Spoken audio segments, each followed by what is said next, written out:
मुरादाबाद के कलेक्ट्रेट सभागार में अपर जिला अधिकारी नगर अंकुर श्रीवास्तव की अध्यक्षता में विद्यालय शुल्क नियमावली समिति की बैठक आयोजित की गई।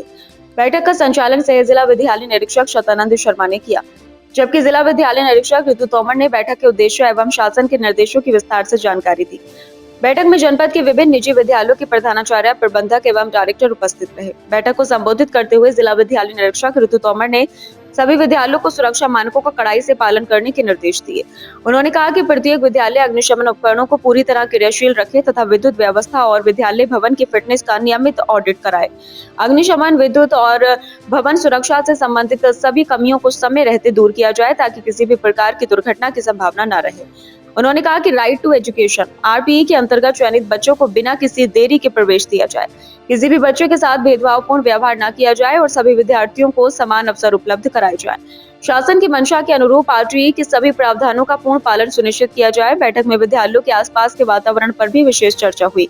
जिला विद्यालय निरीक्षक ने कहा कि यदि किसी विद्यालय के बाहर ऐसी दुकानें संचालित हो रही हैं जिनसे विद्यार्थियों पर नकारात्मक प्रभाव पड़ सकता है तो इसकी सूचना तत्काल प्रशासन को दी जाए। उन्होंने बताया कि विद्यालयों के आसपास पान, बीड़ी, सिगरेट, तंबाकू एवं शराब जैसी दुकानों की जांच के लिए एक समिति गठित की जाएगी।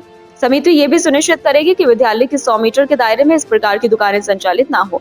आवश्यक होने पर संबंधित विभागों के माध्यम से कार्यवाही भी कराई जाएगी। बैठक में निजी विद्यालयों द्वारा ली जा रही फीस का मुद्दा भी प्रमुखता से उठा। ऋतु तोमर ने कहा कि वर्ष 2025-26 में निर्धारित नियमों से अधिक शुल्क वसूले जाने की शिकायतों की जांच कराई जाएगी। इसके लिए गठित जांच समिति विद्यालयों का निरीक्षण करेगी तथा अभिभावकों से भी बातचीत कर वास्तविक स्थिति की जानकारी लेगी। बैठक में जिला बेसिक शिक्षा अधिकारी अमित सिंह सहित जनपद के सभी प्रमुख निजी विद्यालयों के प्रधानाचार्य एवं डायरेक्टर मौजूद रहे। इस दौरान विद्यालय संचालकों ने भी अपनी विभिन्न समस्याएं प्रशासन और शिक्षा विभाग के समक्ष रखी, जिनके समाधान का आश्वासन अधिकारियों ने दिया। तो समस्त स्कूलों के प्रबंधक, प्रधानाचार्य यहाँ पे हैं, तो मैंने पहले भी इस संबंध में निर्देश किए थे कार्यालय से। एक बार उन्हें आपसे अनुरोध है कि अपने स्कूल का इलेक्ट्रिक ऑडिट जरूर करा लें। किसी भी इलेक्ट्रीशियन को या एक अच्छे इलेक्ट्रीशियन को बुला के आप चेक करा लीजिए कि जितना पावर कंजप्शन है उस हिसाब से आपका अलॉटमेंट हो, क्योंकि जितनी और एक इस समय जो मानसून शुरू हुआ है तो आप अपने पानी भराव या संचारी रोगों को देखते हुए भी अपने यहाँ पे एक बार कमेटी बनाते हुए उसकी जांच करा लें कि बच्चों के लिए कोई जोखिम इस तरह से नहीं है। दूसरा, एक आपका जो फायर का एनओसी रहता है वो हम लोग मान्यता के समय या रिन्यूअल के समय ही उस पर ध्यान देते हैं कि सीबीएसई का रिन्यूअल है तो तब हम उसको देखते हैं कि हमारा रिन्यूअल खत्म हो गया है या फिर हमारा एनओसी जाना है तो खत्म हो गया है। तो उसको जो आपका फायर का एनओसी है उसको आप लगातार अपडेट रखिए। अगर आपका फायर एनओसी एक्सपायर कर गया है तो उसको पुनः अग्निशमन विभाग में आप अनुरोध करते हुए अपना फिर से ऑडिट करा। तीसरा, एक आपका है एनबीसी प्रमाण पत्र। एनबीसी का जब मूलतः हम लोग परमिशन लेते हैं तब भी हम लोग ये देखते हैं कि हमारा बिल्डिंग सेफ है, लेकिन एनओसी के समय पे तो एनबीसी सही रहता है, लेकिन बाद में जब निरीक्षण करते हैं तो उसमें पार्टीशन बना दिए जाते हैं, कंजेस्टेड कर दिया जाता है। तो उस चीज को एक बार देख लिया जाए कि एनबीसी प्रमाण पत्र या जो भी हमारा एनबीसी जिस एरिया में आपका स्कूल है, जिसके भी क्षेत्राधिकार में आता है, एक्सीएनआरईडी, पीडब्ल्यूडी, जिला पंचायत, तो उसको एक बार आप दिखवा लीजिए कि एनबीसी का हमारा जो है सही है।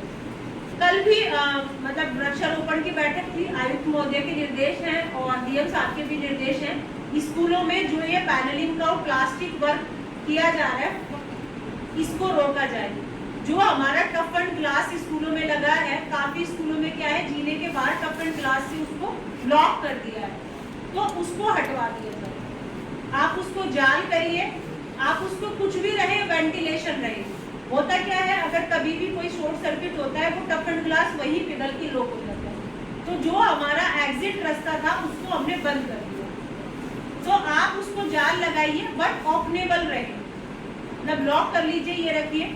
तो समस्त स्कूल अपने इस चीज को भी देख ले कि हमारे एंट्री एग्जिट क्लास के अलावा स्कूल्स में भी पर्याप्त और सुचारू तरीके से सब लोगों का एक मेन जो हमारा इस समय पे कंसर्न एक रहता है कि पिछले 4 चरणों में आरटी के एडमिशन आप लोगों के यहाँ अलॉटमेंट होते हैं कि आरटी के अलॉटमेंट हुए हैं, तो बार बार ये शिकायतें आती है कि आरटी के बच्चों से जो है आप फीस का शुल्क है या फिर आपका उनका डायरी, जूते मोजे का चार्ज है, तो ये सब मत करिए।